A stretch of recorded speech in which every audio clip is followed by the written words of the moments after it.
Welcome back, everyone. We are once again in Ultimate General Gettysburg. Yes, Gettysburg. We are playing the Battle of Gettysburg. In this, I'm comparing it to the way we fought the battle in Ultimate General Civil War, which we just finished the Battle of Gettysburg in.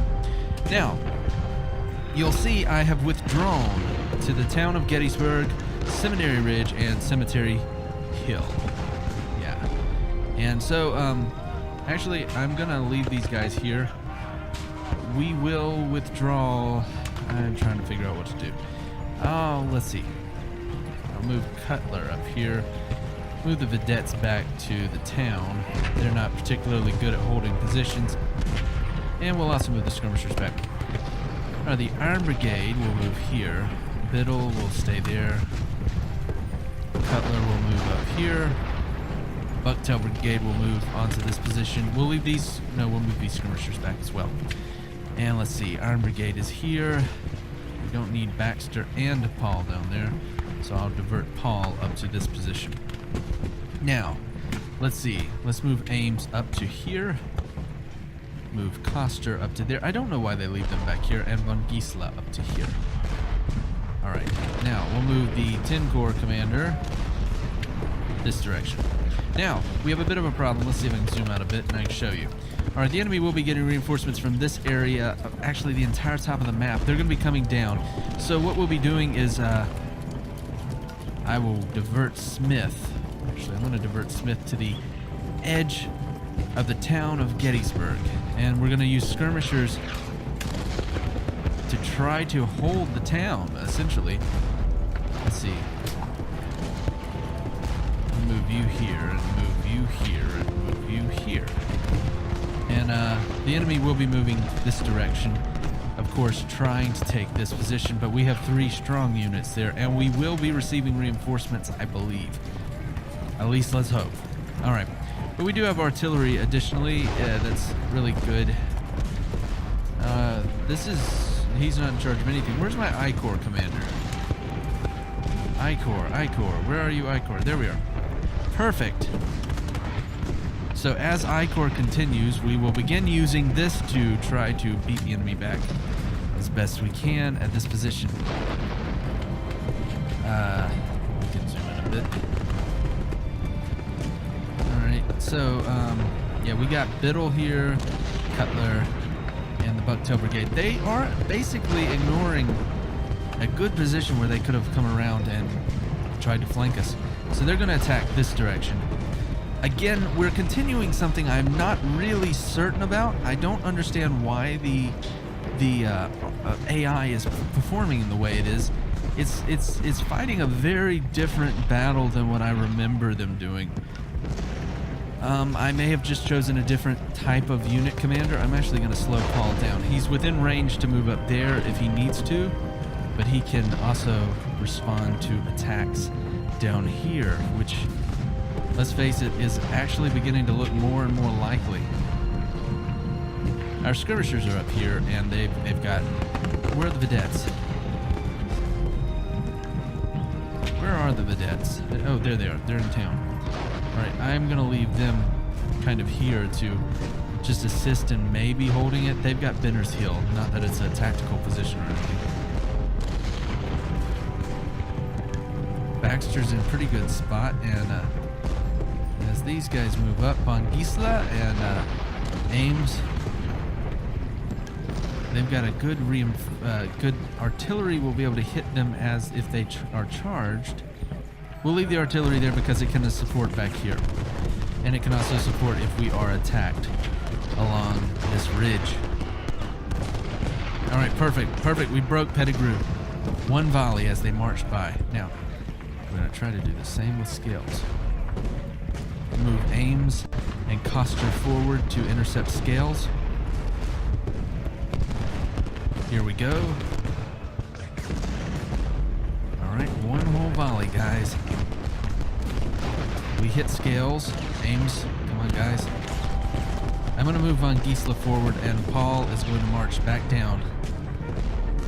Yeah, I believe... I don't know who's commanding Paul, but I think he's going to be needed down here anyway. So Von Giesla, three brigades firing at Scales Brigade. We should be able to crack them up pretty quick. Artillery's also firing. They're firing over a hill, so I guess it's indirect fire. Let's see, what do we got up here? Just archer. Nothing to worry about at the moment, but they will be getting reinforcements. As you can see, we have the balance of power is in our favor. It won't be like that for the entirety of the battle, but it will be like that for enough of the battle that I think we did a really good job on the first day. First portion of the first day. We're still on the first day. Scales is gonna no longer be an issue relatively soon. Now the enemy may be attempting to flank, which is impressive if they're able to do that. Not if they're able to. It's impressive that the AI is trying something like that. And that's one reason I'm bringing Paul down. He has a relatively large unit that has good morale, pretty good condition. Oh wait, good morale, good condition. We'll be able to use him to beat the enemy. If they try to come around, we'll just bring him around the flank. In fact, I'm going to go ahead and order him to march this way. Alright, but it looks like they're getting ready to attack directly against this position. No, they're marching again. That's smart. You don't ever want to attack a strong position. But you see it happen a lot in this game. And in Ultimate General Civil War, it happens. I feel like the AI in this game is a little more developed. I can only assume that the developers are going to improve it in Ultimate General Civil War. I know a lot of people complain about the AI, or I noticed people complaining about the AI in Ultimate General Gettysburg. I always thought it was really nice. So, if you played both of them, let me know in the comments what you think of the AIs. Or do you think this one's better, or do you think the AI in Ultimate General is better? Compare it maybe to some of the AIs that we see in Total War. Those AIs are probably going to need an update in the next couple of games. Now I'm going to risk something. Good news, we've got reinforcements. That's great. So what I'm going to do is bring the Bugtail Brigade forward and hopefully just get them right on the edge here and maybe begin destroying some of their artillery. Now, one thing is I wish I had a cavalry command I could send out to hit some of these artillery units. Okay, so they are definitely attacking us on the flank. Why did Ames fall back? I don't understand. Alright, but we're going to be able to hold the line pretty well. What I'm going to do is order... This is a little hill, I believe. I'm going to order Paul up on that little hill to begin kind of harassing the enemy with fire. And Ames, who for some reason, I guess they have low morale. I don't know why. Look how many we killed of the enemy. I mean, that's really sad, but oh, a standard. Good. No need to march up there, guys. You're needed here. Now, I do have to say this. I do know that I will be taking some attacks up here, but I've got Smith and these units that we should be able to hold. Also, the artillery will be able to shift to reinforce us. For the time being, we are facing an attack here, so definitely an issue of trying to win there. Who is standard under the command of? X-Corps? His corps may not have arrived. By the way, X-Corps commands these units as well. I-Corps commands Paul. Alright, so Paul is going to be in a bit of a... I'm not happy with the positioning I just used, but it's acceptable. It's okay. We can handle it. Now, standard, I don't know if... He's I-Corps, 3rd Division. I-Corps? Yeah, so, okay, if we get him near Paul, we may need to bring down I-Corps at some point. Alright, so they're going to bring their troops forward, but they're holding Pettigrew and Davis. Those units have been beat up in the last portion of the battle. And so, artillery is a little more effective. That's why I'm targeting it. In this game, at least, it seems to be a bit more effective. If it's not at actually destroying troops, it is at, you know, just getting their morale to break quicker.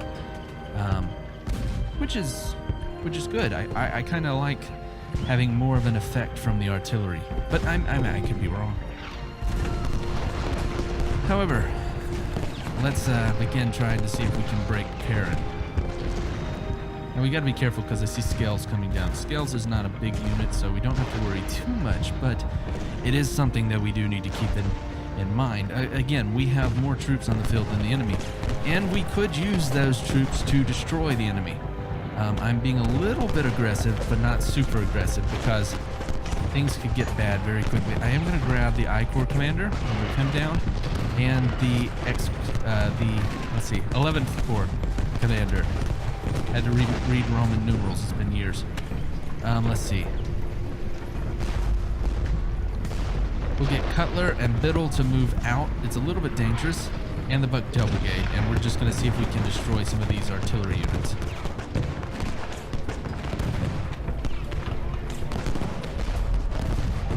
Alright, yeah, definitely having an effect. That way we can cut down our losses, hopefully. Because they're whittling our troops down. They're not destroying us. Now, he should be boosting all of their morales. Why? Their morale is getting boosted, but they just took a beating in the last battle. And they also have so few troops. Come on, guys. Go ahead and fire. One more volley. Bucktail Brigade, if they can get off one more volley. Are they reloaded? Yeah, there we go. I think we pretty much, if we haven't destroyed them, then we have definitely, come on, volley, volley, volley, volley, volley, volley, volley. If we haven't destroyed them, then we have at least made them not an issue for the rest of the battle, more or less. Actually, I want to move Biddle back. And I'll move Cutler back. The Bucktail Brigade, as they've come out of position, is now between, if we can get off one more volley on Zimmerman. Come on, just form and fire. Form and fire. Form and fire. And Archer's moving forward, so we got to keep that in mind. Okay. This movement here has forced them to do some change. I don't know what. The reason I'm letting them do this is we can always turn around. If they can get off one volley, they'll destroy that, and then they can turn around and get the air. Alright, the enemy is moving forward. I think they've seen me move. Alright, our skirmishers should be able to deal with Archer. Yep. And we're in really good cover. It's not as strong of cover as... I don't think it is. It's not as good of cover as it is in Ultimate General Civil War, but it is really good cover. And now that we've got this, let's turn you guys around. Get your face in the right direction. Be ready to face the enemy as they come forward.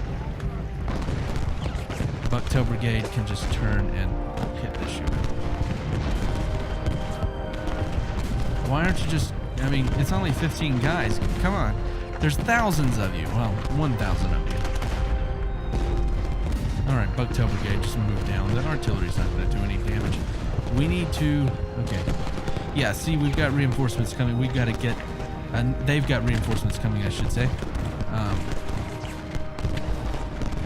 So, they're going to divert their troops back up to the northern portion of the field, or whatever, the east, I don't know. What are you doing? And skirmishers get on the border of town. Now, what I'm going to be doing is, I need reinforcements, and I don't have them. I'm going to use standard very briefly. Okay, Coster is in pretty bad shape.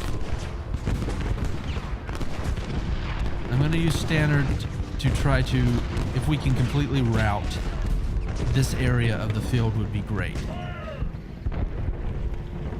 Okay, now Biddle, form up. Okay, Bucktail Brigade should be down here, but they're not, which is going to give us a bit of a trouble, but we can handle it. Okay, Bucktail is going to just move this direction. Skirmish unit is going to come up and try. We're going to try, okay. Rhodes troops are moving strongly against us here. Alright, we're going to move Paul back this way. And additionally, we'll move standard. It's unfortunate. I would like to have had them for the, you know, being able to just roll up the enemy line. But we're needing to move. Come on, the Bucktail Brigade's got to get into position. They're getting picked off. Actually, I'm going to wheel them very quickly. Move this unit up because Biddle should be able to hold. Bucktail Brigade will get off a volley on Archer's flank. One more volley, guys. Come on, hit Archer, and then U-turn and fire there. Cutler will deal with this. Alright, we're going to have some problems. I'm going to divert Baxter up. Von Giesla, Ames, and Coster will need to hold this position while the I Corps commander is going to go up the line. 10 Corps is going to move this direction. Commanders, I'm meaning, not the entire Corps.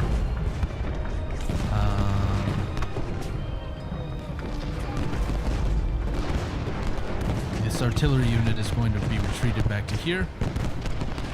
And I'm going to bring this unit this way. Smith will get off some volleys into Dole's flank.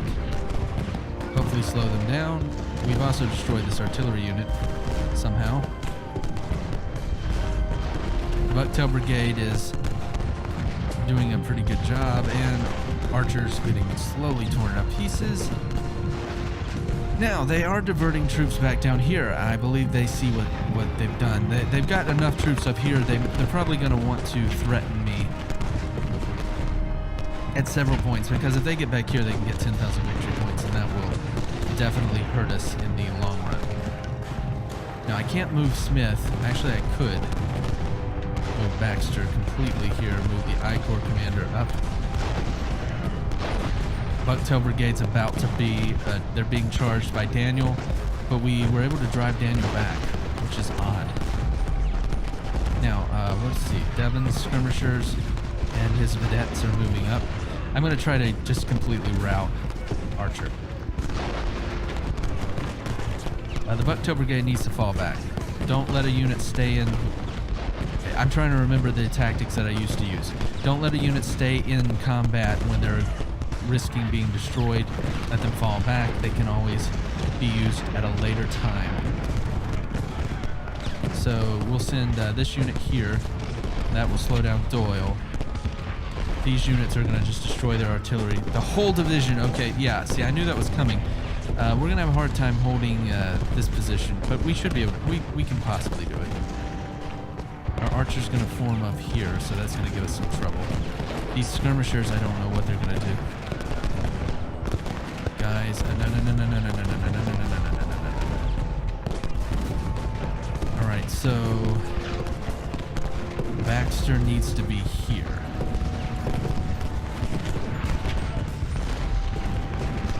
Alright, let's see what's going on down here. Von Giesla, I'm going to move him up because things are going to get considerably... No, I'm not. Actually, I'm going to move him down here. Things are going to get more and more difficult. It's time to focus this entire unit on taking out Scales. Now, Paul will move straight up into the town of Gettysburg. Stannard will move here to reinforce this position. Smith needs to be getting on doing something. I mean, right now, we've got units kind of... No. What are you doing? The battle's about to end in 4 minutes. Good. We will have held the positions amazingly, even though we really should not have after the way the battle is going. No, the battle's about to end in 2 minutes, roughly. As you can see, the balance of power has definitely shifted in the enemy's favor. Well, not in their favor, but it's headed their direction, which is kind of heading towards their favor. So, also, we can't tell what type of guns the enemy has, but I don't think we can. There are certain things that I like, definitely, about Ultimate General Civil War. Okay, so that was the Union withdrawal to Seminary Ridge, or the Seminary. We held all of the objectives, lost 3,403 troops, while the enemy lost more, 4,899. So, definitely an epic victory, as you can see here. So, that is the second skirmish, or second portion of the Battle of Gettysburg and Ultimate General Gettysburg. I hope you've enjoyed it. If you have, consider hitting the like and subscribe button, and be sure to check back tomorrow for the next portion of the battle. Thank you so much for watching.